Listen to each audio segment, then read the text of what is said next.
Viewers, welcome to B book. இன்றைய தமிழ் வகுப்புல பாரதிதாசன் தொடர்பான செய்திகள் தான் ஓல்டு புக்ல கொடுத்திருக்கக்கூடியதை டீட்டெயில்டா பார்க்க போறோம். நம்ம ஆல்ரெடி ப்ரீவியஸ் கிளாஸஸ்ல பாரதிதாசன் தொடர்பான செய்திகள் நியூ புக்ல கொடுத்திருக்கிறத பார்த்தாச்சு. உங்களுக்கு 11th ஸ்டாண்டர்ட்ல கொடுத்திருக்கக்கூடிய புரட்சி கவி அப்படிங்கிற இந்த லெசனை மட்டும் செப்பரேட் வீடியோ கிளாஸஸ்லயும் 6th இருந்து 10th வரைக்கும் இருக்கக்கூடிய பாரதிதாசன் தொடர்பான செய்திகள் நியூ புக்ல இருக்கக்கூடியதை ஒரு செப்பரேட் கிளாஸஸ்லயும் மொத்தமா 2 வீடியோக்குள்ள வந்து நியூ புக்ல கொடுத்திருக்கிறத கவர் பண்ணிருக்கோம். இன்கேஸ் நீங்க அந்த வீடியோ கிளாஸஸ் பார்க்கல அப்படின்னா அதுக்கான லிங்க் இந்த வீடியோவோட டிஸ்கிரிப்ஷன்ல கொடுத்திருக்கேன், செக் பண்ணிக்கோங்க. இன்றைய வகுப்புல நம்ம ஓல்டு புக்ல கொடுத்திருக்கக்கூடிய கண்டென்ட் என்ன அப்படிங்கறத தான் பார்க்க போறோம். ஓல்டு புக்கை பொறுத்த வரைக்கும் நீங்க 6th ஸ்டாண்டர்ட் டேர்ம் 2 புக்ல இசையமுது அப்படிங்கிற தலைப்பின் கீழே கொடுத்திருப்பாங்க, இதை பார்க்கணும். அதுக்கடுத்து பாத்தீங்க அப்படின்னா இரண்டாவதா 7th ஸ்டாண்டர்ட் டேர்ம் 3 புக்ல எங்கள் தமிழ் அப்படிங்கிற தலைப்பின் கீழே கொடுத்திருப்பாங்க. அடுத்தது மூன்றாவதா 8th ஸ்டாண்டர்ட்ல டேர்ம் 2 புக்ல விழுதும் வேரும் அப்படிங்கிற தலைப்பின் கீழே ஒரு பாடல் கொடுத்திருப்பாங்க. இது மட்டும் இல்லாம 10th ஸ்டாண்டர்ட் ஓல்டு புக்ல தமிழ் வளர்ச்சிங்கிற தலைப்பின் கீழே 2 பாடல்களும், அதுக்கடுத்து 11th ஸ்டாண்டர்ட் ஓல்டு புக்ல என்னாலோ அப்படிங்கிற தலைப்பின் கீழே ஒரு 5 பாடல்களும் கொடுத்திருப்பாங்க. சோ இதுதான் உங்களுக்கு ஓல்டு புக்ல கவர் ஆகக்கூடியது. சோ இந்த போர்ஷன்ஸ்ல கொடுத்திருக்கக்கூடிய பாடல்கள், அதற்கான பொருள் அண்ட் பாரதிதாசனை பத்தி எக்ஸ்ட்ரா என்ன கண்டென்ட் கொடுத்திருக்காங்க அப்படிங்கறது தான் வந்து பார்க்க போறோம். ஃபர்ஸ்ட் இந்த 6th ஸ்டாண்டர்ட் டேர்ம் 2 ஓல்டு புக்ல கொடுத்திருக்கக்கூடியது இசை அமுது அப்படிங்கிற தலைப்பின் கீழே கொடுத்திருக்கக்கூடிய பாடலை பார்க்கலாம். மலையே மலையே வா வா, நல்ல வான புனலே வா வா, இவ்வையத்தமுதே வா வா அப்படின்றாங்க. அதாவது மலையே மலையே வா, வான புனலே, புனல் அப்படின்னாவே மேகம் அப்படின்னு அர்த்தம். அதாவது மழையை தரக்கூடிய மேகத்தை புனல் அப்படின்னு சொல்லலாம். முகில்னா மட்டும் மேகம் கிடையாது, புனல்னாலும் மேகம்தான். அப்ப வான புனலே வாவா அப்படின்னா வானத்திலிருந்து வரக்கூடிய மழையை தரக்கூடிய அந்த மேகங்கள். சோ அந்த கார் மேகங்களிலிருந்து அந்த மழை நீராக வா வா அப்படின்றாங்க. அப்ப மழை நீரே வா வா, இவ்வைய தமுதே வா வா, இந்த வையகத்தின், வையம் அப்படின்னா உலகம் அப்படின்னு அர்த்தம். சோ இந்த உலகத்துடைய அமுது போன்ற மழை நீரே வா வா அப்படின்னு சொல்றாங்க. அடுத்தது தகரப்பந்தல் தனதனவென்ன, தாளும் கூரை சலசலவென்ன, நகரப்பிக்கல் செப்பு குடங்கள் நன்றெங்கும் கனகன வெண்ண, மலையே மலையே வா வா அப்படின்றாங்க. அப்ப தகரப்பந்தல் அப்படின்னா இப்ப ஒரு சில வீடுகள்லாம் வந்து மேற்கூரையா வந்து தகரப்பந்தல் போட்டிருப்பாங்க. சோ அப்ப இந்த மழை வரும் பொழுது அந்த தகரப்பந்தல் எப்படி சவுண்ட் கேட்கும் அப்படின்னு பாத்தீங்கன்னா தனதன சவுண்ட் கேட்குமா, அதுதான் தகரப்பந்தல் தனதன வெண்ண, நல்ல டம் டம் டம் டம்னு கேட்கும். அடுத்தது தாளும் கூரை அப்படின்னா ஒரு சில கூரை வீடுகள்லாம் வந்து தாளும் கூரைனா கீழாக இருக்கும். அந்த வீடு பாத்தீங்கன்னா ரொம்ப ஹைட்டாலாம் இருக்காது. சோ அந்த தாழ்ந்து இருக்கக்கூடிய அந்த கூரைகளிலே அந்த மழையானது பொழியும் பொழுது சலசலன்னு சத்தம் வருமா. நகர பெண்கள் செப்பு குடங்கள் நன்றெங்கும் கனகன வெண்ண அப்படின்றாங்க. நகர பெண்களுடைய அந்த செப்பு குடங்கள் எல்லாம் நன்றாக நிறைந்திருக்கிறது அப்படின்னு சொல்லி அந்த கனமா இருக்கிற மாதிரி நிறைகிற அளவுக்கு வாமலையே அப்படின்றாங்க. அடுத்தது ஏரி குளங்கள் வலியும்படி, நாடு எங்கும் இன்பம் பொழியும்படி, பொடிவாரி பூவும் காயும் மரமும் தலையும் நனைந்திடும்படி, மலையே மலையே வா வா அப்படின்றாங்க. ஏரி குளங்கள் வழியும்படி அப்படின்னா நீர்நிலைகள் எல்லாம் நிறைந்து வழியும்படி, ஏரி குளங்கள் போன்ற நீர்நிலைகள் எல்லாம் நிறைந்து வழியும்படி, இந்த நாடே இன்பம் பொழியும்படி, மழை பெஞ்சா எல்லாருக்குமே ஒரு விதமான ஆனந்தம் தான். சோ அந்த மாதிரி இந்த நாட்டு மக்கள் எல்லாம் இன்பம் கொள்ளுமாறு வளம் தரக்கூடிய ஒன்றாக மழையே நீ பொழி அப்படின்றாங்க. அடுத்தது பொடி வாரி தூவும் பூவும் அப்படின்றாங்க. பொடி வாரி தூவும் பூ அப்படின்னா பூக்கள்ல இருந்து மகரந்த தூள்கள் வரும். அந்த மகரந்த தூள்களை தான் நீங்க பொடி அப்படின்னு குறிப்பிட்டிருக்காங்க. அப்ப பொடி வாரி தூவும் அப்படின்னா அந்த மகரந்த தூள்களை எல்லாம் வாரி தூவக்கூடிய அந்த பூக்களும் காயும் மரமும், தலை அப்படின்னா செடி அப்படின்னு அர்த்தம், மரமும் செடிகளும் நனைந்திடும்படி மலையே வா அப்படின்றாங்க. அடுத்தது தலையா வெப்பம் தலைக்கவும், மெய் தாங்கா வெப்பம் நீங்கவும், உழுவார் எல்லாம் மலை போல் எருதை ஓட்டி பொன்னேர் பூட்டவும், மலையே மலையே வா வா அப்படின்றாங்க. அதாவது தலையா அப்படின்னா குறையாத அப்படின்னு அர்த்தம். அப்ப வெப்பம் குறையாமல் ஒரு சில நேரங்கள்ல நிறைய அடிக்கும் பாருங்க, அந்த மாதிரி தனியாத அந்த வெப்பம் தனியாம இருக்கும் பாருங்க, அதுதான். சோ அப்ப அந்த குறையாத வெப்பத்தை குறைக்க வைப்பதற்காகவும், அந்த தனியாத வெப்பத்தை தனிய வைப்பதற்காகவும், மெய் தாங்கா வெப்பம் நீங்கவும், மெய் அப்படின்னா உடம்பு அப்படின்னு அர்த்தம். சோ இப்போ நம்ம வெய்ய காலத்துல நம்மளுடைய உடம்பு தாங்காது, அப்படியே ஒரு மாதிரி எரிச்சலா இருக்கும். அந்த மாதிரி இருக்கக்கூடிய அதுதான் வந்து மெய் தாங்கா வெப்பம்னு சொல்லக்கூடியது. இந்த உடம்பு தாங்காத அந்த வெப்பத்தை நீக்கவும் உழுவார் எல்லாம் மலை போல் எருதை. உழுபவர்கள் எல்லாம், இந்த உழவர்கள் எல்லாம் எருதுகளை நல்ல ஜைஜாண்டிக்கா இருக்க எருதுகளா பார்த்து, அதான் மலை போல இருக்கக்கூடிய எருதுகளை எல்லாம் ஓட்டி பொன்னேர் பூட்டவும், அதை ஏர்ல பூட்டி அதனை அந்த வயல்வெளியிலே ஓட்டுவதற்காகவும் மலையே மலையே வா வா அப்படின்றாங்க. ஓகேங்களா? சோ மறுபடியும் பார்க்கலாம். மலையே மலையே வா வா, நல்ல வானப்புனலே, அதாவது நல்ல மழை நீரை தரக்கூடிய அந்த கார் மேகங்களில் இருந்து வரக்கூடிய அந்த மழை நீரே வா வா, இந்த வையகத்திற்கெல்லாம், இந்த உலகத்திற்கெல்லாம் அமுது போன்ற மழை நீரே வா வா அப்படின்றாங்க. சோ நீ வருவதனால் தகரப்பந்தல் அமைத்திருக்கக்கூடிய அந்த வீடுகளில் எல்லாம் அந்த தகரப்பந்தலானது தனதனவென்ன சவுண்டு கேட்க முடியும். தாழும் கூரைகள் கீழாக இருக்கக்கூடிய அந்த குடிசை வீடுகள் எல்லாம் சலசலவென்னும் சத்தம் கொடுக்குமாறும், நகர பெண்களுடைய செப்பு குடங்கள் எல்லாம் நிறைந்து விட்டது, நன்று கனமாக இருக்கிறது அப்படின்னு சொல்லும் அளவிற்கும் மழையே வா அப்படின்றாங்க. ஏரி குளங்கள் எல்லாம் பொழியும்படியும் வழிந்து நிறைந்து வழியும்படியும், நாடு எங்கும் இன்பம் பொழியும்படியும், மகரந்த தூள்களை எல்லாம் வாரி தூகின்ற அந்த பூவையும் காயும் மரமும் செடிகளும் நனைந்திடும்படியும், இந்த குறையாத வெப்பம் குறையவும், இந்த உடம்பு தாங்காத வெப்பம் நீங்கவும், உழவர்கள் எல்லாம் மலை போல் இருக்கக்கூடிய பெரிய எருதுகளை எல்லாம் வண்டியிலே பூட்டி அந்த வயல்வெளியை ஓட்டவும் மலையே நீ வா அப்படின்றாங்க. ஓகேங்களா? சோ இதுல சொல் பொருள். வான புயல் புனல் அப்படின்னா மழை நீர் அர்த்தம். வையத்து அமுது அப்படின்னா உலக அமுது.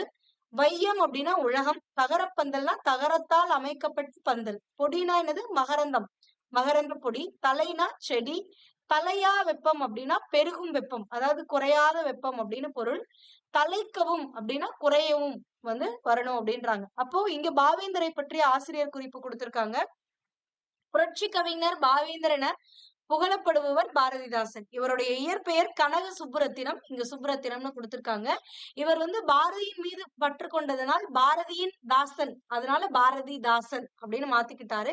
சோ தம்முடைய பெயரை பாரதிதாசன் என மாற்றிக்கொண்டார். பாண்டியன் பரிசு, அழகின் சிரிப்பு, குடும்ப விளக்கு முதலிய இவர் தம் கவிதை நூல்கள், இவருடைய கவிதை நூல்கள் எது அப்படின்னு பாத்தீங்கன்னா பாண்டியன் பரிசு, அழகின் சிரிப்பு, குடும்ப விளக்கு. இவருடைய காலம் அப்படின்னா 1891 29 4வது ஏப்ரல் மாசத்துல இருந்து 21/4/1964 வரை இருந்திருக்கார். ஓகேங்களா? இவர் ஒரு தமிழ் ஆசிரியராக பணியாற்றி இருக்கிறார். சோ இதழாளர், கவிஞர்னு பலமுக தன்மை கொண்டவர். ஓகேங்களா? அடுத்தது 7th ஸ்டாண்டர்ட் டேர்ம் 3 புக்ல கொடுத்திருக்கக்கூடிய எங்கள் தமிழ் அப்படிங்கிற பாடலை பார்க்கலாம்.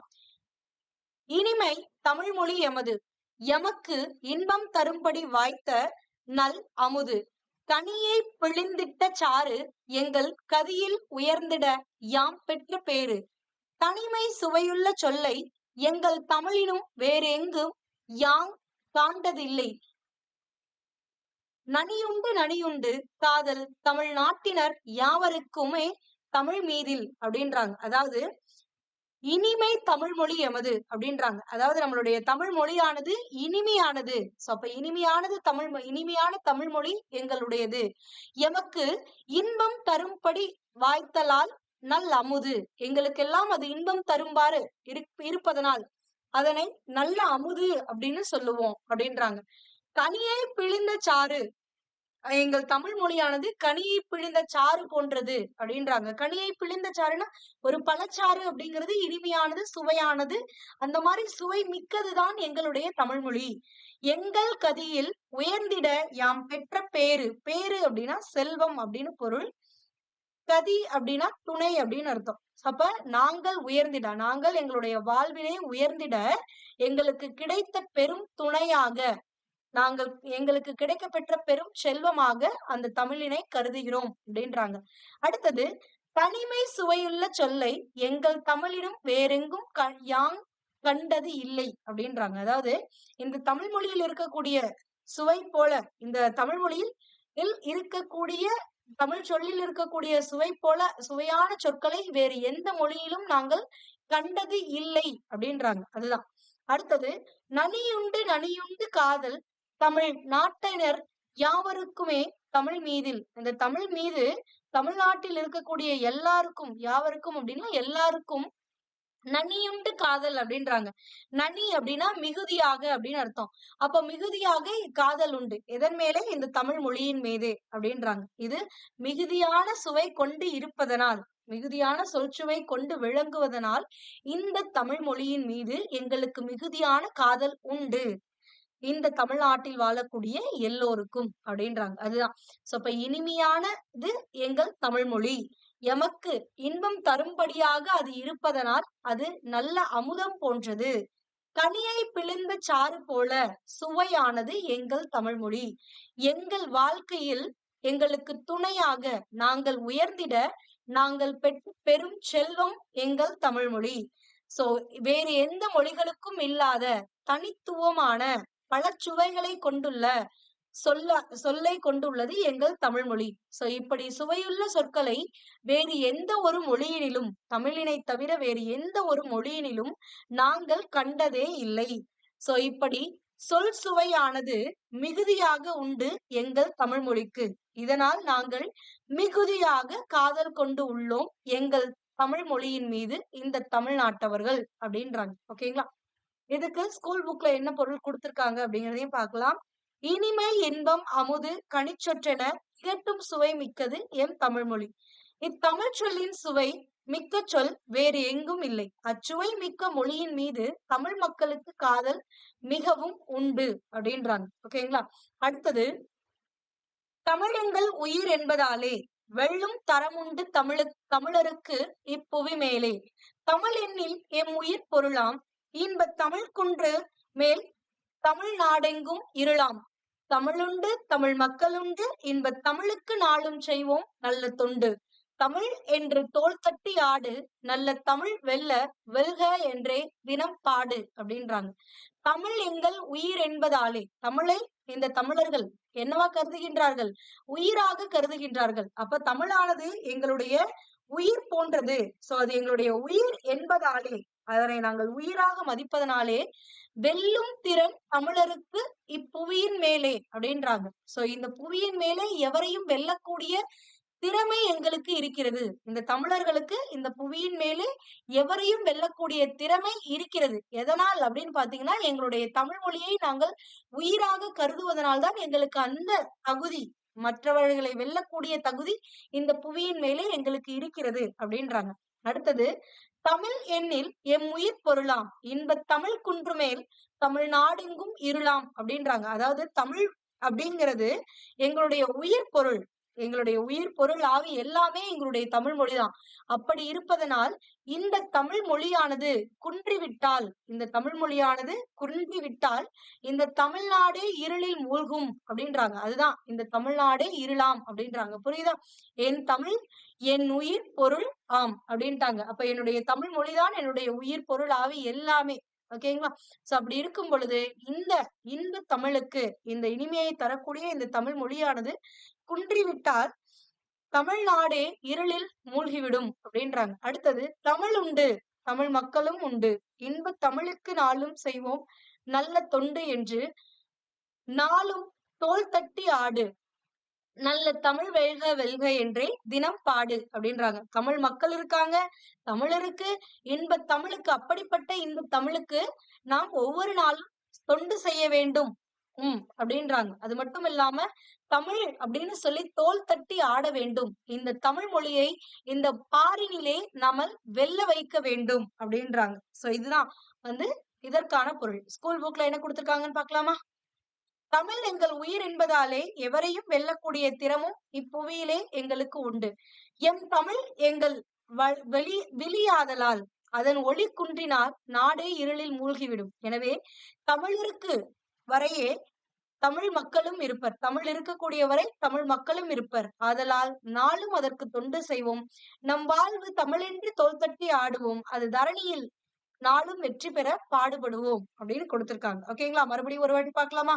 சோ இனிமையானது எங்கள் தமிழ் மொழி. அப்படிப்பட்ட இந்த மொழியானது இன்பத்தினை எங்களுக்கு தருவதனால் அதனை நல்ல அமுதம் அப்படின்னு சொல்லுவோம். இது கனியை பிழிந்த சாறு போல, அந்த பழச்சாறு போன்று இனிமையானதுதான் எங்கள் தமிழ் மொழி. சோ இப்படிப்பட்ட சுவைமிக்க இந்த தமிழ் மொழியானது எங்களுடைய வாழ்க்கையில் நாங்கள் உயர்ந்திட எங்களுக்கு துணையாக இருப்பது யாங்கள் பெற்ற பெரும் செல்வமாகும்.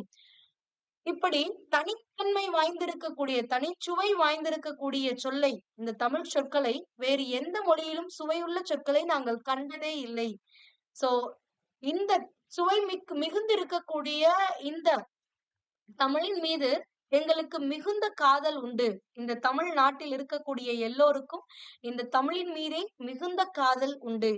நாங்கள் இந்த தமிழினை எங்கள் உயிராக கருதுவதனால் எங்களுக்கு இந்த புவியிலே எவரையும் எதிர்த்து வெல்லும் திறன் உண்டு, தகுதி உண்டு அப்படின்றாங்க. தமிழ் எங்களுடைய உயிர் பொருளாம். எம்முடைய உயிர் பொருளாக இருப்பதனால் இந்த தமிழ் மொழியானது, அதாவது இந்த இன்பத்தை தரக்கூடிய இந்த இன்ப தமிழானது ஒருவேளை குன்றிவிட்டால் இந்த தமிழ்நாடே இருளில் மூழ்கிவிடும். சோ எப்பொழுது தமிழ் இருக்கும் வரை தமிழ் மக்களும் இருப்பார்கள். தமிழுண்டு தமிழ் மக்கள் உண்டு அப்படின்னா இந்த தமிழ் வாழும் வரை இந்த தமிழ் மக்களும் வாழ்வார்கள். அப்படிப்பட்ட அந்த தமிழுக்கு நாம் ஒவ்வொரு நாளும் தொண்டு செய்ய வேண்டும். நம்முடைய இந்த வாழ்வு தமிழர் என்று தோள் தட்டி ஆட வேண்டும். இந்த தமிழ் மொழியினை தரணியில் நாளும் வெற்றி பெற பாடுபட வேண்டும். தினம் பாடு அப்படின்னா பாடுபட வேண்டும். ஒவ்வொரு நாளும் நாம் பாடுபட வேண்டும். எதற்காக? இந்த தரணியிலே நம்மளுடைய தமிழ் மொழியானது வெற்றி பெறுவதற்காக நாம் ஒவ்வொரு தினம் அப்படின்னா ஒவ்வொரு நாளும், பாடு அப்படின்னா வேலை செய்ய வேண்டும், உழைக்க வேண்டும். சோ ஒவ்வொரு நாளும் நாம் பாடுபட வேண்டும் அப்படின்னு கொடுத்திருக்காங்க. ஓகேங்களா? சோ இதுல பாரதிதாசனை பற்றிய குறிப்புகள் இங்க கொடுத்திருக்காங்க. இயற்பெயர் சுப்புரத்தினம். பாரதியாரின் மீது கொன்ற பற்றினால் பாரதிதாசன் என தன் பெயரை மாற்றி அமைத்துக் கொண்டார். ஆல்ரெடி படிச்சதுதான். பெற்றோர் இங்கதான் கொடுத்திருக்காங்க. கனகசபை இலக்குமியம்மாள். அடுத்தது இவர் கல்வி அப்படின்னு பாத்தீங்கன்னா தமிழ், பிரெஞ்சு, ஆங்கிலம் ஆகியவற்றில் புலமை மிக்கவர். ரொம்பவே இம்பார்ட்டன்ட், நோட் பண்ணிக்கோங்க. இயற்றிய நூல்கள் என்னென்ன அப்படின்னு பாத்தீங்கன்னா குடும்ப விளக்கு, பாண்டியன் பரிசு, சேர தாண்டவம், இருண்ட வீடு, தமிழச்சியின் கத்தி, பிசிராந்தையார், குறிஞ்சி திட்டு, அழகின் சிரிப்பு, தமிழ் இயக்கம் முதலியவை இவர் இயற்றிய நூல்கள். இதுல இவர் இயற்றிய நாடக நூல் அப்படின்னு பாத்தீங்கன்னா இந்த பிசிராந்தையார் நாடக நூல். இதற்காக இவர் சாகித்ய அகாதமி விருது வாங்கியிருப்பாரு. ஓகேங்களா? அடுத்தது நூற்குறிப்பு. பாரதிதாசன் கவிதைகள் என்னும் கவிதை தொகுப்பில் எங்கள் தமிழ் அப்படிங்கிற தலைப்புல இந்த பாடல் இடம்பெற்றிருக்கு அப்படின்றாங்க. அடுத்தது மூன்றாவதா நம்ம பார்க்கக்கூடியது எது அப்படின்னு பாத்தீங்கன்னா 8th ஸ்டாண்டர்ட் டேர்ம் 2 புக்ல கொடுத்திருக்கக்கூடிய இந்த விழுதும் வேரும் அப்படிங்கறதான். ஒரு ஆலமரத்துடைய வேரையும் அந்த மரத்தை பற்றியும் இங்க குறிப்பிட்டிருப்பாங்க. வேற ஒண்ணும் இல்ல. ஒரு 3-4 வரிகள் இருக்கக்கூடியதுதான். தூளம் போல் வளர்க்கிளைக்கு விழுதுகள் தூண்கள் அப்படின்றாங்க. அதாவது தூளம் போல் அப்படின்னா, தூளம் அப்படின்னா ஆகாயம் அப்படின்னு அர்த்தம். சோ ஆகாயம் போல் உயர்ந்து வளரக்கூடிய அந்த ஆலமரத்துடைய கிளைகளுக்கு விழுதுகள் தான் தூண்களாக இருக்கும் அப்படின்றாங்க. புரியுதா? தூளம் போல் கிளைக்கு விழுதுகள் தூண்கள் அப்படின்ட்டாங்க.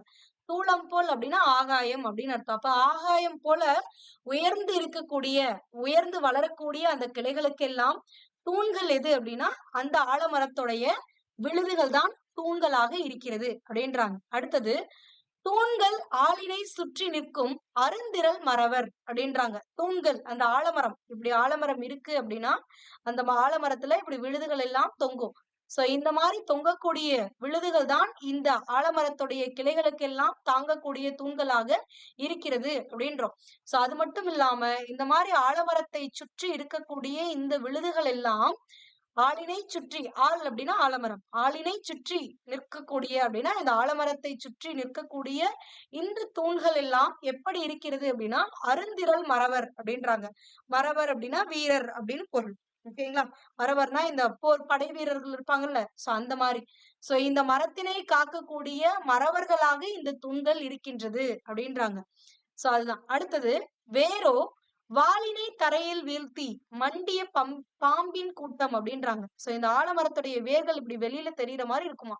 சோ அதை பார்க்கும் பொழுது எப்படி இருக்கு அப்படின்றா, இந்த பாம்பானது அந்த பாம்புடைய வாளை நிலத்திலே மண்டி இருக்கக்கூடியது போல இருக்குமாம். சோ பாம்பு கூட்டங்கள் மாதிரி தோன்றுமாம். அதுதான் வேரோ வாளினை தரையில் வீழ்த்தி மண்டிய பாம்பின் கூட்டம். இந்த ஆலமரத்தினுடைய வேர் எப்படி இருக்கும் அப்படின்னா இந்த பாம்பு கூட்டத்துடைய வாள்கள் தரையிலே வீழ்ந்து கிடந்தால் எப்படி இருக்குமோ அப்படி இருக்குமாம். நீள்வான் மறைக்கும் ஆள்தான் ஒற்றைக்கால் நெடிய பந்தல் அப்படின்றாங்க. நீலவான் அப்படின்னா என்னன்னா நீல நிறத்தில் இருக்கக்கூடிய அந்த வானத்தை மறைக்கக்கூடிய இந்த ஆள்தான், ஆள்னா ஆலமரம் தான் ஒற்றைக்கால் நெடிய பந்தல், ஒரே ஒரு கால் இருக்கக்கூடிய, அதாவது ஒரே ஒரு தண்டு மட்டும் இருந்தா ஒரு பெரிய பந்தல் மாதிரி இருக்கக்கூடியது அப்படின்றாங்க. நெடிய பந்தல் அப்படின்னா நீண்ட பெரிய பந்தல் அப்படின்னு பொருள். ஓகேங்களா? சோ அப்ப இந்த ஆகாயம் போல் வளர்ந்திருக்கக்கூடிய இந்த ஆலமர கிளைகளுக்கெல்லாம் அதனுடைய விழுதுகள் தான் தூண்களாக இருக்கின்றன. அந்த தூண்கள், அந்த ஆலமரத்தினை சுற்றி இருக்கக்கூடிய அந்த விழுதுகள் எல்லாம் அந்த மரத்தினை பாதுகாக்கக்கூடிய வீரர்கள் போல தோற்றமளிக்கின்றன. இந்த மரத்தினுடைய வேரோ இந்த பாம்பினுடைய வாலை நிலத்திலே வீழ்த்தி மண்டியிட்டால் எப்படி இருக்குமோ அப்படி ஒரு பாம்பு கூட்டம் போல இருக்கின்றது. இந்த ஆலமரமானது நீல நிறத்தில் இருக்கக்கூடிய அந்த வானத்தை மறைக்கும் அளவிற்கு பெரிதாக இருக்கக்கூடிய ஒற்றை காலினால் ஆன ஒரு பெரிய பந்தல் போல அமைந்திருக்கிறது அப்படின்றாங்க. ஓகேங்களா? புரிஞ்சுதா? சோ ஸ்கூல் புக்ல என்ன பொருள் கொடுத்திருக்காங்க அப்படிங்கிறதையும் பார்க்கலாம். தூளம் போல் வளர்ந்துள்ள ஆலங்கிளைக்கு, தூளம்னா வானம், வானம் போல வளர்ந்திருக்கக்கூடிய அந்த ஆலம் கிளைகளுக்கு விழுதுகள் தூண்களாக திகழ்கின்றன. தூண்கள் எல்லாம் ஆலமரத்தை சுற்றி நிற்கக்கூடிய வீரர்களாக காட்சியளிக்கின்றன. வேர்கள் எல்லாம் தரையில் வாளை ஊன்றி தோன்றும் பாம்பு கூட்டம் போல காணப்படுகின்றன. வானை மறைக்கும் ஆலமரம் ஒற்றை காலுடன் விரிந்து பந்தலாக தோன்றுகின்றது அப்படின்றாங்க. புரிஞ்சுதா? சோ இதுதான் வந்து இந்த பாடலுக்கான பொருள். இங்க பாரதிதாசனை பற்றிய குறிப்புகள் கொடுத்திருக்காங்க. நம்ம ஆல்ரெடி பார்த்ததுதான். இவருடைய பெயர் பாரதிதாசன், இயற்பெயர் கனக சுப்புரத்தினம், இவருடைய பெற்றோர் கனகசபை லக்குமி அம்மையார், இவர் பிறந்த ஊர் இங்கதான் கொடுத்திருக்காங்க புதுச்சேரி அப்படிங்கிறது நோட் பண்ணிக்கோங்க. இவருடைய சிறப்பு பெயர் அப்படின்னா பாவேந்தர் புரட்சி கவிஞர். பாரதியார் மீது கொண்ட அன்பினால் இவருடைய பெயரை பாரதிதாசன், பாரதியார் மேல அன்பு கொண்டதனால், பற்று கொண்டதனால் பாரதியுடைய தாசன் பாரதிதாசன் அப்படின்னு தன்னுடைய பெயரை மாற்றிக்கொண்டார். தந்தை பெரியாரின் பகுத்தறிவு சிந்தனைகளை கவிதை வடிவில் தந்தவர் யார் அப்படின்னு பாத்தீங்கன்னா பாரதிதாசன் அவர்கள் தான். ஓகேங்களா? பெரியாரின் பகுத்தறிவு சிந்தனைகளை கவிதை வடிவில் தந்தவர் பாரதிதாசன்.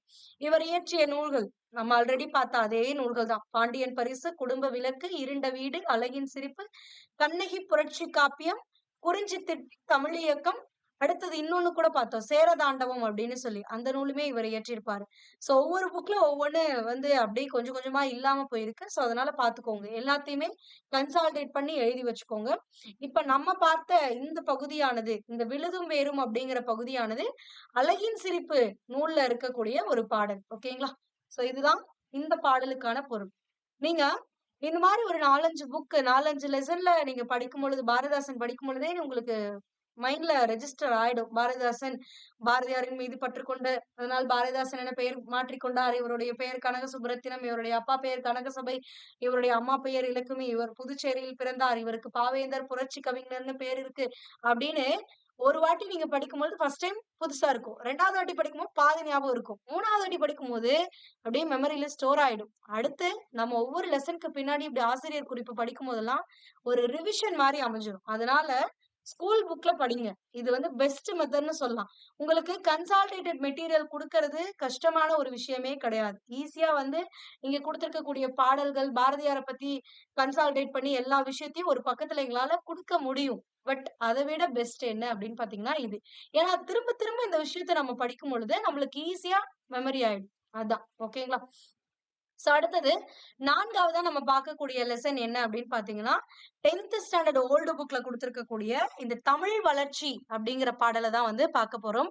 இங்க வந்து 2 பாடல்கள் கொடுத்திருப்பாங்க. ரொம்பவே முக்கியமான பாடல், எனக்கு பிடித்த பாடலும் கூட. ஓகேங்களா?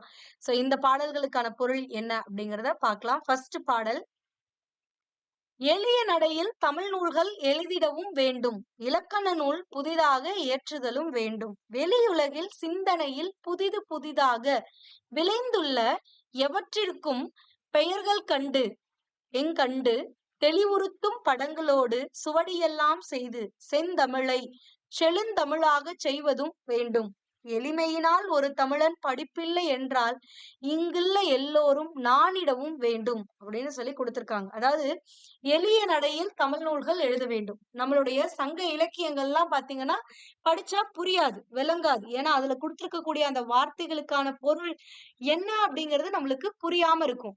சோ அப்போ ஒவ்வொரு மக்களும் ஒவ்வொருத்தரும் படிக்கும் பொழுது அவங்களுக்கே வேற ஒருத்தருடைய துணை இல்லாம புரியணும். அந்த மாதிரியான எளிய நடையில பல தமிழ் நூட்கள, பல நீதி கருத்துக்கள, சமுதாயத்திற்கு தேவையான ஒரு அறக்கருத்துக்களை, இந்த சமுதாயத்தின் முன்னேற்றத்திற்கு தேவையான கருத்துக்களை எல்லாத்தையும் எல்லாரும் படிச்ச உடனே புரியிற மாதிரி இருக்கிற மாதிரி எளிய நடையில பல தமிழ் நூல்களை எழுதணும்.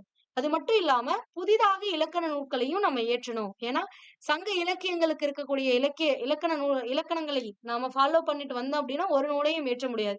பாரதியார் நம்ம படிக்கும் பொழுதே பார்த்தோம். அந்த வசன கவிதைகள்லயே பார்த்தோம். அந்த யாப்பு இலக்கணத்தை கடைபிடித்து அந்த ஒரு காப்பியத்தை படைப்பது அப்படிங்கிறது ரொம்ப கடினமா இருந்துச்சு எளிய நடையில. சோ அதனால என்ன பண்ணாங்க? அந்த இலக்கணத்திற்கு அப்பாற்பட்டு வசன கவிதை அப்படின்னு சொல்லி பாரதியார் அவர்கள் அறிமுகப்படுத்தினார். அந்த மாதிரிதான். சோ இங்க ஒரு கருத்தை மக்களிடையே சென்றடையணும். அதற்கு அந்த அந்த நூலானது ஒரு எளிய நடையில் இருந்தால்தான் சென்றடையும். அப்ப அதற்கு இலக்கணம் தடையாக இருக்குது அப்படின்னா புதிதாக நம்ம இலக்கணத்தை படைக்க வேண்டும் அப்படின்றாங்க. வெளியுலகில் சிந்தனைகள் புதிது புதிதாக விளைந்துள்ள எவற்றினுக்கும் பெயர்களெல்லாம் கண்டு தெளிவுறுத்தி படங்களோடு சுவடியெல்லாம் செய்து செந்தமிழை செழுந்தமிழாக செய்ய வேண்டும் அப்படின்றாங்க. வெளி உலகில் அப்படின்னா ஒவ்வொரு நாட்டிலயும் என்னென்னமோ டெய்லியும் கண்டுபிடிச்சிட்டு இருக்கான் புதுசு புதுசா.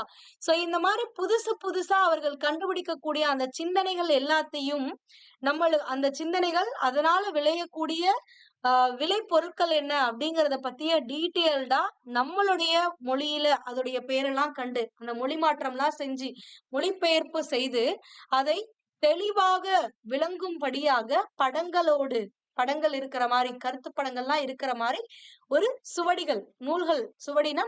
நூல்கள் எல்லாம் செய்து இந்த செந்தமிழாக இருக்கக்கூடிய இந்த தமிழை செழுந்தமிழாக செய்ய வேண்டும் அப்படின்றாங்க. புரியுதா? சோ இன்றைய காலகட்டங்கள்ல புதிதாக தோன்றக்கூடிய இந்த அறிவியல் கண்டுபிடிப்புகளா இருக்கட்டும், பல துறைகள்ல பல கண்டுபிடிப்புகள் நிகழ்த்திட்டு இருக்காங்க. இந்த கண்டுபிடிப்புகளுக்கெல்லாம் தமிழ்ல மாத்தணும். ஏன்னா இப்போ இங்கிலாந்துல இருக்கவன் கண்டுபிடிக்கும் போது அதை இங்கிலீஷ்ல தான் எக்ஸ்பிளைன் பண்ணிருப்பான். அது இங்க தமிழ் மக்களுக்கு புரியணும் அப்படிங்கும் பொழுது அந்த கண்டுபிடிப்புகளுக்கான தமிழ் மொழிபெயர்ப்பு என்னங்கிறத கண்டுபிடிச்சு அந்த சிந்தனைகள் எல்லாத்தையுமே தமிழ்ல மொழிபெயர்த்து கருத்து படங்களோடு இருந்துச்சு அப்படின்னா அது இன்னும் ஈஸியா புரியும். அதனால படங்களோடு கூடிய ஒரு நூட்களாக செய்து இந்த செந்தமிழை செழுந்தமிழாக மாற்றணும் அப்படின்றாங்க. அது மட்டும் இல்லாம எளிமையினால் ஒரு தமிழன் படிப்பில்லை என்றால் ஒருத்தன் ஏழையா இருக்கிறதுனால ஒருத்தனால படிக்க முடியல அப்படின்னா அந்த நிலைமைக்காக இங்க இருக்கக்கூடிய எல்லாரும், அதாவது இந்த தமிழ்நாட்டில் இருக்கக்கூடிய எல்லாரும் வெட்கப்பட வேண்டும். அதான் சொல்லியிருக்காங்க. நாணிடவும் வேண்டும் அப்படின்றாங்க. நாணம் அப்படின்னா வெட்கம். சோ ஒரு தமிழனுடைய கல்வி அவனுடைய ஏழ்மையினால் மறுக்கப்படுகிறது அப்படின்னா அதற்காக நம்ம வெட்கப்படணும் அப்படின்றாங்க. ஓகேங்களா? சோ இது குறித்து நம்மளுக்கு ஸ்கூல் புக்ல என்ன பொருள் கொடுத்திருக்காங்க அப்படிங்கறதையும் பார்க்கலாம். தமிழ் நூல்களை எளிய நடையில் எழுதுதல் வேண்டும். இலக்கண நூல்களை புதிதாக படைத்தல் வேண்டும். உலகின் புதிய ஆய்வு சிந்தனைகளை தமிழ்படுத்தி தமிழின் விளக்கப்படங்களுடன் நூல்களாக செய்து செந்தமிழை செழுந்தமிழாக செய்தல் வேண்டும். வறுமையினால் ஏழ்மையினால் ஒரு தமிழன் கல்வி கற்க முடியாத நிலை ஏற்படுமானால் இங்குள்ளோர் நாம் அனைவரும் நாணம் அடைதல் வேண்டும். அதாவது வெட்கப்பட வேண்டும் இந்த இழிவான செயலுக்காக அப்படின்றாங்க. அடுத்தது உலகியலின் அடங்கலுக்கு துறைதோறும் நூற்கள் ஒருத்தர் தயை இல்லாமல் ஊரறியும் தமிழில் சலசலவென எவ்விடத்தும் பாய்ச்சிட வேண்டும். தமிழொலியை மதங்களிலே சாய்க்காமை வேண்டும். இலவச நூற்கழகங்கள் எவ்விடத்தும் வேண்டும். எங்கள் தமிழ் உயர்வென்று நாம் சொல்லி சொல்லி தலைமுறைகள் பல கழித்தோம். ரொம்பவே சிந்திக்க வேண்டிய ஒரு லைன். எங்கள் தமிழ் உயர்வென்று நாம் சொல்லி சொல்லி தலைமுறைகள் பல கழித்தோம். குறை களைந்தோம் இல்லை. தகத்தகாய தமிழை தாபிப்போம் வாரீர் அப்படின்றாங்க. உலகியலின் அடங்கலுக்கு அப்படின்னா உலகியல் அடங்கல்னா இந்த உலகத்தில் நம்ம வாழ்றோம். அப்ப நம்மளுடைய வாழ்வியலுக்கு முழுமையாக இருக்கக்கூடிய முழுமைக்கும் இந்த வாழ்வியல் முழுமைக்கும் பல துறைகள் இருந்தாதான் நம்மளோட செயல்பட முடியுது. சோ அப்படிங்கும் பொழுது அந்த பல துறைகளில் இருக்கக்கூடிய நூற்களை எல்லாம் எந்த ஒருத்தருடைய தயவும் இல்லாமல், ஒருத்தர் தயை அப்படின்னா தயைனா துணை அப்படின்னு அர்த்தம். சோ ஒருத்தருடைய துணையும் இல்லாமல் ஊரறியக்கூடிய இந்த தமிழ் மொழியிலே படிக்கும் பொழுது எளிதாக பொருள் கொள்ளுமாறு பல நூல்களை நம்ம இயற்றிட வேண்டும் அப்படின்றாங்க. புரியுதா? அப்ப வாழ்க்கை முழுவதற்கும் தேவையான பல துறைகளில் இருக்கக்கூடிய பல கருத்துக்களை ஒருத்தருடைய தயவும் இல்லாமல் துணையும் இல்லாமல் தானாகவே படித்தவுடன் புரிந்து கொள்ளுமாறு இந்த ஊர் அறியக்கூடிய இந்த தமிழ் மொழியினிலே இயற்றிடல் வேண்டும் அப்படின்றாங்க. அடுத்தது தமிழ் ஒளியை மதங்களிலே சாய்க்காமை வேண்டும். எந்த ஒரு மதச்சாயலையும் இந்த தமிழ் மொழிக்கு கொடுத்துடக் கூடாது அப்படின்றாங்க. அதுக்கு அடுத்தது இலவச நூற்கழகங்கள் எவ்விடத்தும் வேண்டும். நூற்கழகங்கள் அப்படின்னா என்னன்னா நூலகங்கள்னு அர்த்தம். சோ இலவசமாக இந்த தமிழில் இருக்கக்கூடிய கருத்துக்களை எல்லாம் எல்லா மக்களும் படித்து பயன்பெறும் வகையில் இலவசமாக பல நூலகங்கள் எல்லா இடங்களிலும் அமைய வேண்டும் அப்படிங்கிறாங்க. அது மட்டுமல்லாமல் எங்கள் தமிழ் உயர்வென்று நாம் சொல்லி சொல்லி தலைமுறைகள் பலக்களித்தோம். எங்களுடைய இந்த தமிழுடைய பெருமையை பேசி பேசி பல காலங்களை நாம் கழித்து விட்டோம். பல தலைமுறைகளை கழித்து விட்டோம். ஆனால் குறை கலைந்தோம் இல்லை. இந்த மாதிரி பெருமை பேசினதுனால எந்த ஒரு புதுமையும் படைக்கல. நம்ம எந்த ஒரு குறைகளையும் கலைக்கவும் இல்ல, எந்த ஒரு புதிதான விஷயங்களையும் நம்ம செய்யல. வெறுமனா என்ன பண்றோம், பெருமை மட்டும் பேசிட்டு இருக்கோம் அப்படின்றாங்க. இந்த தமிழ் மொழிக்கு நீங்க எதுவும் புதுமையாக எதையும் செய்து விடவில்லை. சோ அப்படி தகத்தகாய தமிழை தாபிப்போம் வாரீர். தகத்தகாய அப்படின்னா ஒளி மிகுந்த. சோ இப்படி மிகுந்திருக்கக்கூடிய ஒளி பொருந்திய இந்த தமிழ் மொழியை தாபிப்போம் வாரீர், அதாவது தலைக்க வைப்போம், தமிழை வளர்ப்போம் வாரீர் அப்படின்னு சொல்லி பாவேந்தர் அவர்கள் கூறுகிறார். அதாவது வாழ்க்கைக்கு தேவை, வாழ்க்கை முழுமைக்கும் தேவையான பல துறைகள் இருக்கக்கூடிய கருத்துக்கள் அடங்கிய பல நூல்களை ஒருவருடைய துணையும் இல்லாமல் நாமே கற்று நாமே படித்து புரிந்து கொள்ளும் அளவிற்கு நமக்கு தெரிந்த இந்த தமிழ் மொழியினிலே சலசலவென எவ்விடத்தும் பாய்ச்சி விட வேண்டும். அப்படின்னா இந்த தமிழ் மொழியிலே பல நூல்களை இயற்ற வேண்டும். அந்த நூல்களானது பல இடங்களிலே சென்றடைய வேண்டும் அப்படின்றாங்க. எல்லாரிடமும் சென்றடைய வேண்டும். எவ்விடத்தும் பாய்ச்சிட வேண்டும்னா எல்லா இடங்களிலும் அந்த நூல்களானது சென்றடைய வேண்டும். சோ இந்த தமிழ் மொழியினை என்று ஒரு நாளும் கூட மதங்களில் சாய்த்தல் கூடாது. சோ இலவசமாக நூலகங்களை அமைக்க வேண்டும் எல்லா இடங்களிலும். எங்கள் தமிழ் உயர்வானதுன்னு சொல்லியே பல தலைமுறைகள் பெருமை பேசி கழித்து விட்டோம். ஆனால் இந்த தமிழுக்கு எந்த ஒரு புதுமையான விஷயத்தையும் நம்ம பண்ணல. அதுவும் இல்லாம எந்த ஒரு குறைகளையும் நாம் தீர்க்கவும் இல்லை. சோ அதனால் இப்படி இல்லாமல் இந்த தமிழினை வளர்ப்போம் வாரீர் அப்படின்றார். ஓகேங்களா? சோ இங்க ஸ்கூல் புக்ல கொடுத்திருக்கக்கூடிய பொருள், பல்வேறு துறை நூற்களை பிற துணையின்றி எல்லாரும் படித்தறிந்து கொள்ளும் வகையில் தமிழில் வெளியிடல் வேண்டும். சோ தமிழறிவை மதங்களுக்குள் அடக்காமை வேண்டும். இலவச நூல் நிலையங்கள் ஊர்தோறும் ஏற்படுத்துதல் வேண்டும். தமிழ் பெருமைகளை கூறுவதிலேயே காலம் கழித்தோம். குறைகளை நீக்கி புதுமைகளை படைத்தோம் இல்லை. உலகின் ஒளிமிக்க மொழியாக தமிழை வளர்ப்போம் வாரீர் அப்படின்றாங்க. ஒளி மிகுந்த மொழியாக தமிழ் மொழியினை வளர்ப்போம் வாரீர். ஓகேங்களா? சோ இதுதான் இந்த பாடலுக்கான பொருள். இதுல சொல் பொருள் கொடுத்திருக்காங்க பாருங்க. தெளிவுறுத்தும் அப்படின்னா விளக்கமாக காட்டும் அப்படின்னு அர்த்தம். சுவடினா நூல், எளிமைனா வறுமை, நாணிடுதல் அப்படின்னா வெட்கப்படுதல், உலகியலின் அடங்கலுக்கு அப்படின்னா வாழ்க்கைக்கு தேவையான, வாழ்க்கை முழுவதற்கும் தேவையானவற்றை அப்படின்னு அர்த்தம். தகத்தகாய அப்படின்னா ஒளி மிகுந்த அப்படின்னு அர்த்தம். அடுத்தது சாய்க்காமை அப்படின்னா அழிக்காமை அப்படின்னு அர்த்தம். நூற்கழகங்கள்னா நூலகங்கள், கலைந்தோம் அப்படின்னா நீக்கினோம், அதாவது எந்த ஒரு விஷயத்தையும் கலைக்கல, நீக்கவில்லை அப்படின்னு அர்த்தம். ஸ்தாபிப்போம் அப்படின்னா நிலைநிறுத்துவோம், வளர்ப்போம் அப்படின்னு பொருள் கொடுக்கக்கூடியது. ஓகேங்களா? சோ மறுபடியும் ஒரு வாட்டி பார்க்கலாம். இந்த தமிழ் மொழிகள், அதாவது தமிழ் மொழியில பல நூல்களை எளிய நடையில எழுதணும். அதுக்குன்னு புதிதா இலக்கண நூல்களை எல்லாம் வெளியிடணும். உலகத்துல பல்வேறு பகுதிகள்ல கண்டுபிடிக்கக்கூடிய ஒவ்வொரு நாளும் புதிதா பல விஷயங்களை கண்டுபிடிச்சிட்டு இருக்காங்க. சோ அந்த கண்டுபிடிப்புகள் எல்லாத்தையும் தமிழ் மொழியில மொழிபெயர்த்து அதனை விளக்கப்படங்களோடு விளக்க வேண்டும் அப்படின்றாங்க. சோ அப்படி விளக்கப்படங்களோடு விளக்கக்கூடிய பல நூல்களை எல்லாம் நாம் செய்ய வேண்டும். செய்து இந்த செந்தமிழை செழுந்தமிழாக மாற்ற வேண்டும். ஒரு தமிழன் ஆனவன் வறுமையினால் அவனால் படிக்க முடியவில்லை அப்படின்னு ஒரு நிலைமை ஏற்படுது அப்படின்னா அந்த நிலைமையை கண்டு இந்த தமிழர்கள் அனைவரும் நாணிடல் வேண்டும், அதாவது வெட்கப்பட வேண்டும். இந்த வாழ்வியல் முழுமைக்கும் தேவையான பல துறைகளில் இருக்கக்கூடிய பல கருத்துக்களை தமிழ் மொழியில் எல்லாருக்கும் எளிதாக புரியும் வண்ணமாக, ஒருவருடைய துணையும் இல்லாமல் படித்தவுடன் புரிந்து கொள்ளக்கூடிய வண்ணமாக இருக்கும்படி பல நூற்களை செய்து வெளியிடல் வேண்டும். சலசலவென எவ்விடத்தும் பாய்ச்சிட வேண்டும். அப்படின்னா இந்த மாதிரியான எளிய நடையில் நூல்களை இயற்றி எவ்விடத்தும் எல்லா இடங்களுக்கும் செல்லுமாறு வெளியிடல் வேண்டும். எல்லாருடைய கையில கிடைக்கிற மாதிரியும் செய்யணும் அப்படின்றாங்க. இந்த தமிழ் மொழியுடைய ஒளியினை, இந்த ஒளி பொருந்திய இந்த தமிழ் மொழியுடைய ஒளியினை எந்த ஒரு மதங்களிலுமே சாய்த்து அதனை அழித்து விடக்கூடாது. இலவசமாக பல நூலகங்களை எல்லா இடங்களிலும் அமைக்க வேண்டும். எங்களுடைய தமிழ் இத்தகைய உயர்வு உடையது அப்படின்னு சொல்லி சொல்லி பல தலைமுறைகளை கழித்து விட்டோமே தவிர, இந்த தமிழ் மொழியில் இருக்கக்கூடிய குறைகளை நாம் களைந்தோமல்ல, ஒரு புதுமையான விஷயத்தையும் இந்த தமிழ் மொழிக்கு நம்ம கொடுக்கல. சோ அதனால இப்படிப்பட்ட இந்த தமிழ் மொழியை ஒளி மிகுந்த மொழியாக இந்த உலகிலே நாம் வளரச் செய்ய வேண்டும், வெற்றி பெறச் செய்ய வேண்டும். அதற்காக நாம் வளர்க்க வேண்டும் இந்த தமிழ் மொழியை அப்படின்றாங்க. ஓகேங்களா? அடுத்தது ஆசிரியர் குறிப்பு. பாவேந்தர் பாரதிதாசனின் இயற்பெயர் சுப்புரத்தினம். 1891ஆம் ஆண்டு ஏப்ரல் மாதம் 29ஆம் நாள் புதுவையில பிறக்கிறாரு. தந்தை கனகசபை, தாய் லக்குமி. பாரதியின் மேல் கொண்ட பற்றால் தம் பெயரை பாரதிதாசன் என மாற்றிக்கொண்டார். இவர் பாவேந்தர், புரட்சி கவிஞர் ஆகிய சிறப்பு பெயர்களால் வழங்கப்படுகிறார். குடும்ப விளக்கு, இருண்ட வீடு, தமிழியக்கம், பாண்டியன் பரிசு, அழகின் சிறப்பு முதலியவை இவர் தம் படைப்புகளாகும். பாரதிதாசன் பரம்பரை என்றொரு கவிஞர் பரம்பரையே அக்காலத்தில் உருவானது. இவருக்கு அடுத்து வந்தவங்க இவருடைய பரம்பரைன்னு சொல்லிக்கிற அளவுக்கு இவர் சிறப்பு பெற்றிருந்தார் அப்படின்றாங்க. அடுத்தது, தமிழக அரசு பாவேந்தருடைய படைப்புகளை எல்லாத்தையும் நாட்டுடைமையாக்கி உள்ளது. ஆண்டுதோறும் சிறந்த கவிஞர்களுக்கு பாவேந்தர் விருது வழங்கி சிறப்பிக்கிறது. இது இங்கதான் கொடுத்திருக்காங்க, நோட் பண்ணிக்கோங்க.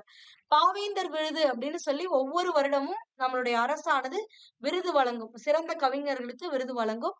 சோ இந்த விருதையும் ஞாபகம் வச்சுக்கோங்க. அடுத்தது, இவருடைய பெயர்ல பாரதிதாசன் பல்கலைக்கழகம் அப்படின்னு சொல்லி திருச்சிராப்பள்ளியில ஒரு பல்கலைக்கழகத்தையும் அமைத்து சிறப்பித்திருக்கு. இவருடைய தமிழ்தாய் வாழ்த்து பாடல், இவருடைய வாழ்த்து பாடலை வந்து புதுவை அரசு தமிழ்தாய் வாழ்த்து பாடலாக ஏற்றுக்கொண்டிருக்கும். அந்த பாடலுடைய வரிகள் என்ன அப்படிங்கறத நீங்க கமெண்ட் பண்ணுங்க.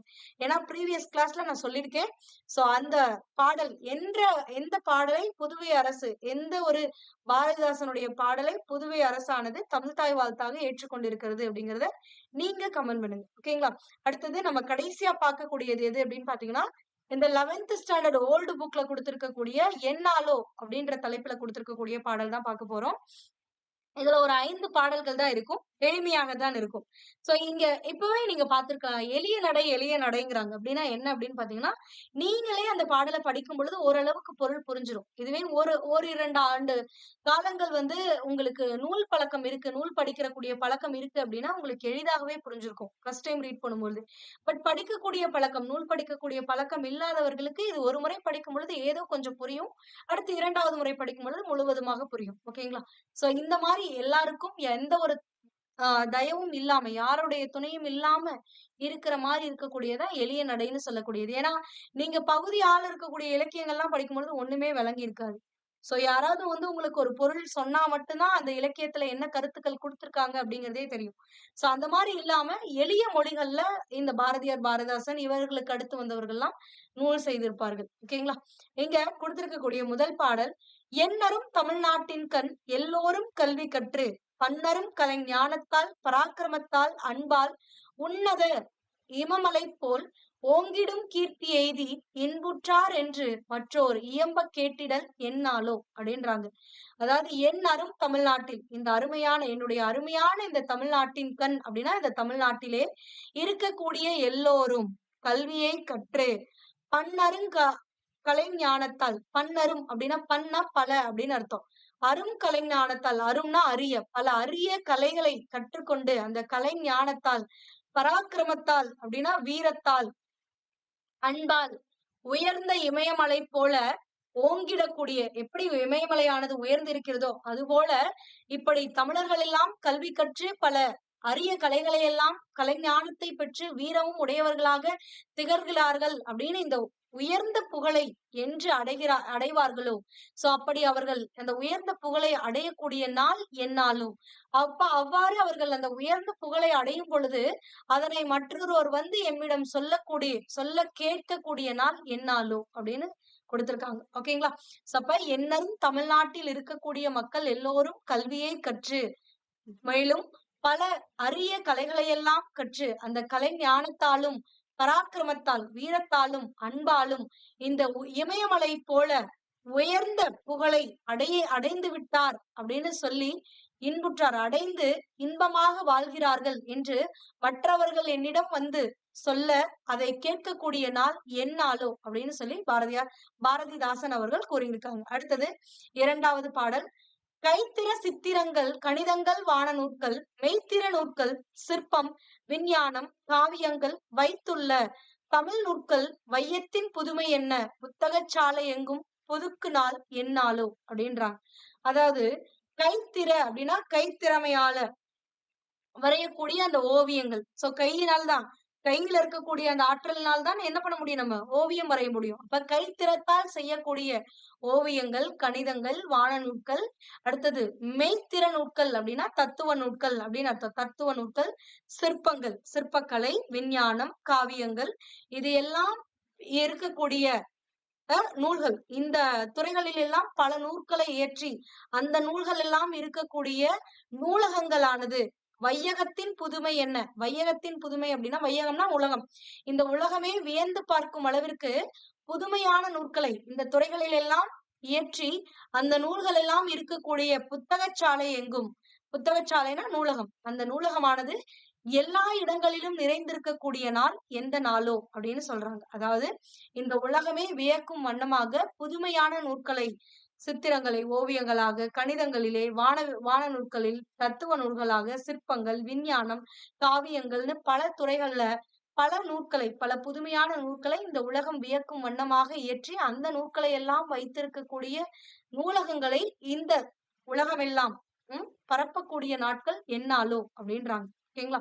அடுத்தது தாயெழிற் தமிழை என்றன் தமிழரின் கவிதை தன்னை 1000 மொழியிற்கான இப்புவி அவாவிற்றென்றை தோயிரும் மதுவின் ஆறு தொடர்ந்து எந்தன் காது செவியில் வந்து பாயும் நாள் எந்நாளோ ஆறுதை பகர்வார் இங்கே அப்படின்றாங்க. அதாவது தாய் எழிற் தமிழை அப்படின்றாங்க. எழில்னா அழகு அப்படின்னு அர்த்தம்.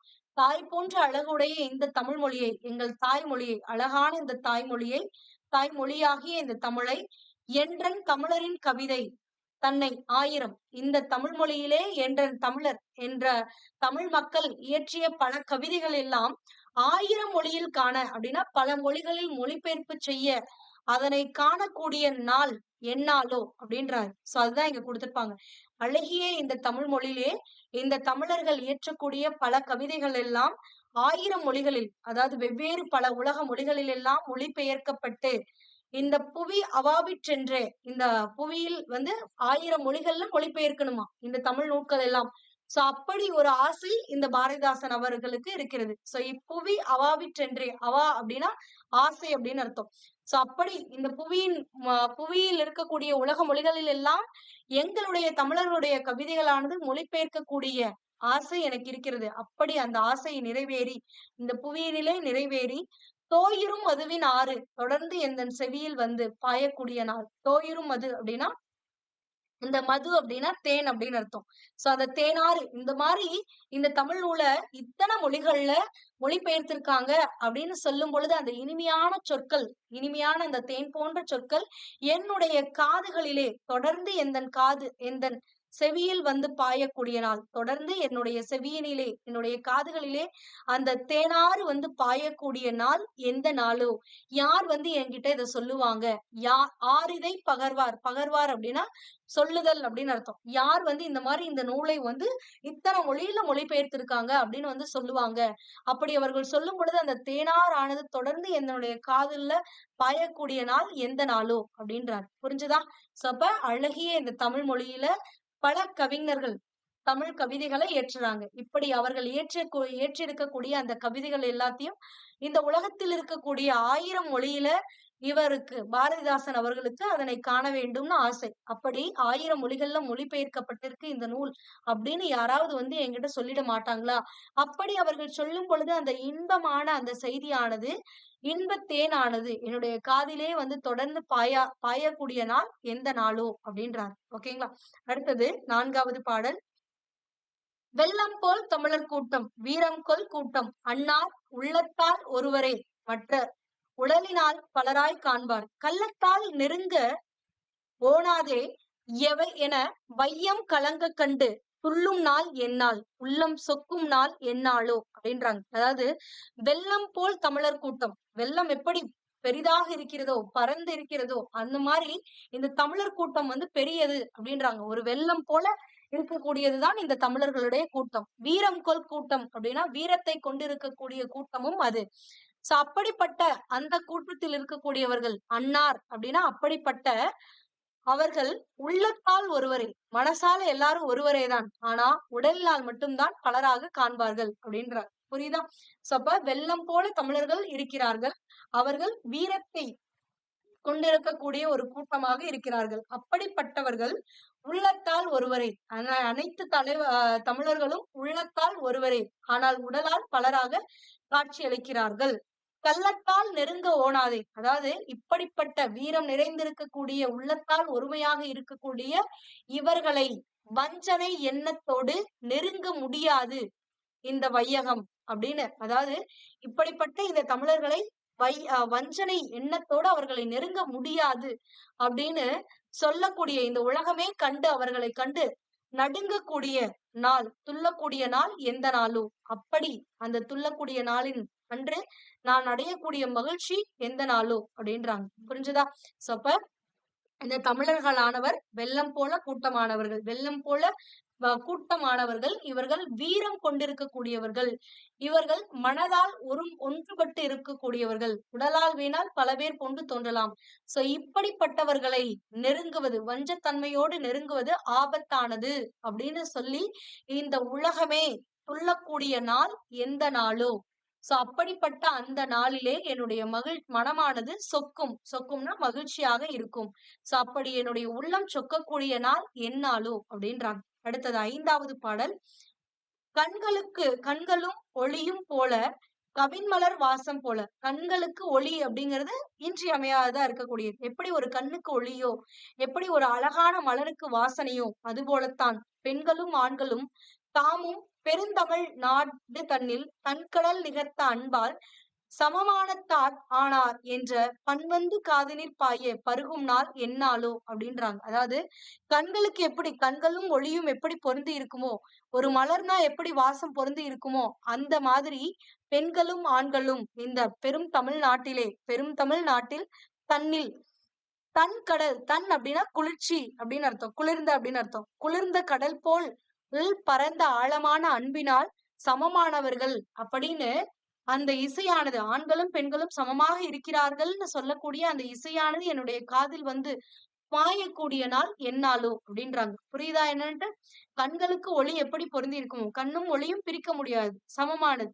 அப்ப கண்களுக்கு ஒளி போல, அந்த மலர்களுக்கு வாசம் போல, பெண்களும் ஆண்கள் தாமும் இந்த பெரும் தமிழ்நாட்டுல குளிர்ந்த கடல் போல பறந்து விரிந்திருக்கக்கூடிய குளிர்ச்சியான இந்த கடல் போல ஆழமான அன்பினை கொண்டு சமமானவர்களாக இருக்கிறார்கள் அப்படின்னு இந்த உலகம் சொல்ல கேட்டு அந்த இசை வந்து என்னுடைய காதில் பாயக்கூடிய நாள் எந்நாளோ அப்படின்னு சொல்றாங்க. ஓகேங்களா? இதுதான் இந்த 11th ஸ்டாண்டர்ட்ல கொடுத்திருக்கக்கூடிய 5 பாடல்கள். மறுபடியும் பார்க்கலாம். என்னுடைய இந்த அருமையான இந்த தமிழ்நாட்டிலே எல்லாரும் கல்வியை கற்று பல கலைகளையும் பல அரிய கலைகளையும் கற்று வீரத்தை பெற்று அன்பாலும் வீரத்தாலும் பல அரிய கலை ஞானத்தாலும் கல்வி கற்றதனாலும் இந்த இமயமலை போல உயர்ந்தார்கள் அப்படின்னு மற்றவர்கள் சொல்ல, இமயமலை போல் உயர்ந்து இன்புற்று வாழ்கிறார்கள் அப்படின்னு மத்தவங்க சொல்ல என்னுடைய காதில் கேட்கக்கூடிய நாள் எந்த நாளோ அப்படின்றாங்க. அடுத்தது கை திறமையால் வரக்கூடிய கலைகளான விளைபொருட்களாக வரக்கூடிய சித்திரங்கள், கணிதங்கள், வானநூற்கள், மெய்த்திற நூற்கள், சிற்பங்கள், விஞ்ஞானங்கள், காவியங்கள், இது எல்லாம் இந்த உலக மக்கள் வியங்கும் வண்ணமாக புதுமையான நூற்கள் இதிலே செய்து அந்த நூற்கள் எல்லாம் அடங்கி இருக்கக்கூடிய அந்த நூலகமானது இலவசமாக எல்லா இடங்களிலும் அந்த புத்தக சாலையானது அமையக்கூடிய நாள் எந்த நாளோ அப்படின்றாங்க.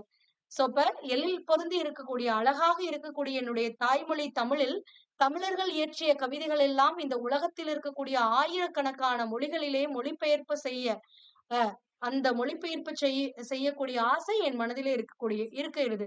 சோ அப்படிப்பட்ட அந்த ஆசை நிறைவேறக்கூடிய நாள் எந்நாளும். சோ ஒரு கவிதையானது இத்தனை மொழிகளிலே மொழிபெயர்க்கப்பட்டுள்ளதுன்னு பிறர் என்னிடம் யார் வந்து சொல்வார்கள்? யார் இதை பகர்வார் இங்கே? சோ யார் என்கிட்ட வந்து சொல்லுவாங்க? அப்படி சொல்லும் பொழுது அந்த சொல்லானது ஒரு இனிமையான சொல் அல்லவா? தேன் போன்ற சொல் அல்லவா? அந்த தேனாறு என்னுடைய காதுகளிலே தொடர்ந்து பாயக்கூடிய நாள் எந்த நாளோ அப்படின்றாங்க. தமிழர்கள் வெள்ளம் போல பெரும் பெரும் கூட்டமானவர்கள். சோ அவர்கள் வீரம் கொண்டிருக்கக்கூடியவர்கள். அவர்கள் மனதினால் ஒருவரே, உடம்பினால் மட்டும் பலராக தோன்றுகின்றனர். அப்படிப்பட்ட அவர்களை வஞ்சனை நெஞ்சத்தோடு, கள்ளத்தால் அப்படின்னா வஞ்சனை அப்படின்னு அர்த்தம். சோ அப்ப அந்த கள்ளத்தினால் அவர்களை நெருங்குவது முடியாது அப்படின்னு இந்த உலகமே கண்டு அஞ்சக்கூடிய நாள் எந்த நாளோ, அப்படி ஒரு நாள் வரும்பொழுது அன்றைய நாள் எனக்கு ரொம்பவும் மகிழ்ச்சியாக இருக்கும். சோ அந்த நான் மகிழ்ச்சி கொள்ளக்கூடிய என்னுடைய உள்ளமானது மகிழக்கூடிய நாள் எந்த நாளோ அப்படின்றாங்க. அடுத்தது, கண்களுக்கு ஒளி எப்படி இன்றியமையாததோ, கண்களுடன் எப்படி ஒளி பொருந்தி இருக்கிறதோ, எப்படி ஒரு மலரில் வாசம் பொருந்தி இருக்கிறதோ, அது போலத்தான் ஆண்களும் பெண்களும் இந்த பூலோகத்தில் பொருந்தி இருக்க வேண்டும். சோ இரண்டும் சமம் அப்படின்னு சொல்ற அளவுக்கு இருக்கணும். சோ அப்ப அன்பினால் அன்பினால் இருவரும் சமமானவர்கள் என்று இந்த மற்றவர்கள் எல்லாம் சொல்ல, இந்த இசையானது வந்து என்னுடைய காதில் பாயக்கூடிய நாள் எந்த நாளோ அப்படின்னு சொல்லி கேட்டிருக்காங்க. இப்ப நான் உங்களுக்கு ஒரு கொஸ்டின் குடுக்குறேன். என்ன அப்படின்னு பாத்தீங்கன்னா, உங்களுக்கு 2 கொஸ்டின் குடுத்திருக்கேன். 1 ஆல்ரெடி சொல்லியாச்சு. என்னன்னா, புதுவை அரசு, அதாவது நம்மளுடைய புதுச்சேரி அரசானது அவங்களுடைய தமிழ்த்தாய் வாழ்த்து பாடலா பாரதிதாசன் இயற்றிய ஒரு வரிகள தான் வந்து வைத்திருப்பார்கள். சோ அந்த வரியுடைய தொடக்கம், அந்த பாடலுடைய தொடக்கம் என்ன அப்படிங்கிறத கமெண்ட் பண்ணுங்க. 2வது கேள்வி அப்படின்னு என்னன்னா, பாரதிதாசன் அவர்களுக்கு தமிழ் இலக்கியங்கள், தமிழ் கவிதைகள் எல்லாம் பல மொழிகள்ல மொழிபெயர்க்கணுங்கிற ஒரு பேராசை இருந்துச்சுன்னு சொல்லலாம். அப்படி திருக்குறளை வந்து பல மொழிகள்ல மொழிபெயர்த்திருக்காங்க. எத்தனை மொழிகள்ல திருக்குறள மொழிபெயர்த்திருக்காங்க அப்படிங்கிறத நீங்க கமெண்ட் பண்ணுங்க. இந்த 2 கொஸ்டினுக்குமான சரியான விடை என்ன அப்படிங்கிறத கமெண்ட் பண்ணுங்க. இதே மாதிரி உங்களுக்கு பொது தமிழ்ல பகுதி ஆல இருக்கக்கூடிய இலக்கிய பகுதிகளுக்கான separate video classes topic wise கொடுத்திருக்கோம். சோ அதற்கான பிளேலிஸ்ட் பொது தமிழ் பகுதி அப்படின்னு நம்மளுடைய சேனல்ல இருக்கும். அதை செக் பண்ணிக்கோங்க. இந்த வீடியோஸ் எல்லாமே, அதாவது பகுதி ஈல இருக்கக்கூடிய டாபிக்ஸ் எல்லாமே, பாரதியாரை பத்தி நம்ம ஆல்ரெடி பார்த்தாச்சு. நியூ புக்ல எங்க கொடுத்திருக்காங்க, ஓல்டு புக்ல எங்க கொடுத்திருக்காங்க, அட்வான்ஸ்டு தமிழ்ல எங்க கொடுத்திருக்காங்க அப்படிங்கறதெல்லாம் பார்த்தாச்சு. சோ இப்ப பாரதிதாசனை பற்றி பார்த்துட்டு இருக்கோம். பாரதிதாசன் பத்தியும் நியூ புக் ஆல்ரெடி பார்த்தாச்சு. ஓல்டு புக்ல இப்ப பாக்குறோம். அண்ட் அட்வான்ஸ்டு தமிழ் புக்ல கவிதை ஒரு பார்வை அப்படிங்கிற தலைப்பின் கீழே கொடுத்திருப்பாங்க. அந்த கவிதை ஒரு பார்வை தலைப்புல வந்து பல கவிஞர்களை பத்தி கொடுத்திருப்பாங்க. அதனால இந்த எல்லா கவிஞர்களையும் படிச்சு முடிச்சதுக்கு அப்புறமா அந்த லெசனை நம்ம பார்க்கலாம். ஒரு ரீகால் மாதிரி இருக்கும். ஓகேங்களா? சோ இதுதான் உங்களுக்கு இந்த பகுதி எல்லாமே பகுதி இ அப்படிங்கிற பிளேலிஸ்ட்ல உங்களுக்கு கொடுத்திருக்கோம். சோ இந்த வீடியோஸ் எல்லாம் உங்களுக்கு பயன்பெறும் வகையில டிஎன்பிஎஸ்சிக்கு ஹெல்ப்ஃபுல்லா இருக்கிற மாதிரி உருவாக்கப்பட்டிருக்கு. சோ இதனை பார்த்து நீங்களும் பயனடையுங்கள். உங்களுக்கு இது பயன் கொடுத்ததா இருந்துச்சு, அதாவது ஹெல்ப்ஃபுல்லா இருக்குன்னு நீங்க நினைச்சீங்க, யூஸ்ஃபுல்லா இருந்துச்சு அப்படின்னா, உங்களோடு படிக்கக்கூடிய உங்களுக்கு தெரிந்த டிஎன்பிஎஸ்சி தேர்வர்களுக்கும் பகிர்ந்து அவர்களும் பயனடையும் வகையில செய்யுங்க. For more videos, stay tuned with BA Book. Thank you.